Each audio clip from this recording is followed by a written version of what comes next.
Law and order డీజీకి పంపుతారు, direct DG తీసుకోడు.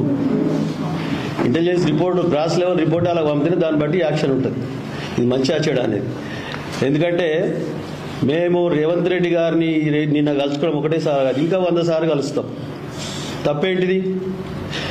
మొన్న రేవంత్ రెడ్డి గారు మోదీ గారిని సెంట్రల్ మినిస్టర్ అందరూ కలిసిండు రాష్ట్ర అభివృద్ధి కోసం. మా నియోజకవర్గ అభివృద్ధి కోసం 100 సార్లు కాదు 1000 సార్లు కలుస్తాం. తప్పేంటిది? తప్పకుండా కలుస్తాం.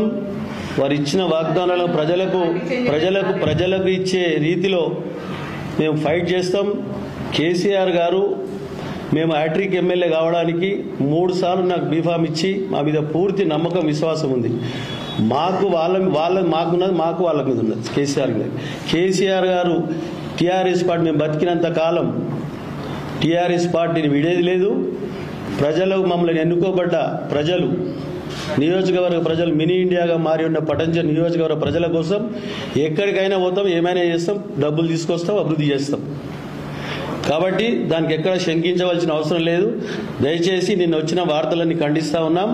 తప్పకుండా తెలంగాణ రాష్ట్రం 2014 వచ్చి నుంచి 2023 వరకు ఏ విధంగా అభివృద్ధి జరిగింది, పక్క రాష్ట్రంలో మనతో విడిపోయిన రాష్ట్రం ఏ విధంగా జరుగుతూ ఉన్నది సార్ గమనించండి. మీరు అనవసరమైన కాంగ్రెస్ నేతలు, బడా నేతలు, పెద్ద నేతలు అందరిలో టీఆర్ఎస్ కాంగ్రెస్లో కలుస్తారని చెప్పి ఓగానాలు రాస్తే కుదరదట్లా.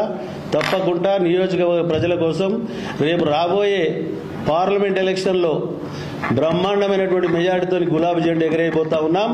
అధిష్టానం ఎవరికి టికెట్ ఇచ్చినా భారీ మెజార్టీ 3 నుంచి 4 లక్షల మెజార్టీతో గెలిపించబోతా ఉన్నాం.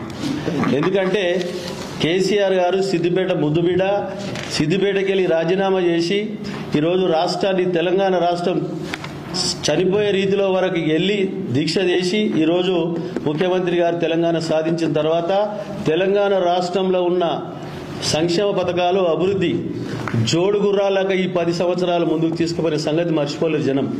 మన కన్ఫ్యూజ్లో కాంగ్రెస్ వారు లేనిపోని అపవాలు, లేనిపోని వాగ్దానాలు చేయడంతో ఒకసారి చూద్దామన్న ఆలోచనతోటి వాళ్ళు ఓట్లు వేసారు. కాబట్టి తప్పకుండా రాబో కాలంలో తిరిగి మళ్ళా ముఖ్యమంత్రి కేసీఆర్ గారు అవుతారు, ఈ రాష్ట్రాన్ని అభివృద్ధి పథంలో ముందుకు తీసుకెళ్తారు. కాబట్టి దయచేసి మీరు అందరూ గమనించి నేను వచ్చిన వార్తలను ఖండించవలసిందిగా మనవి చేస్తా ఉన్నా.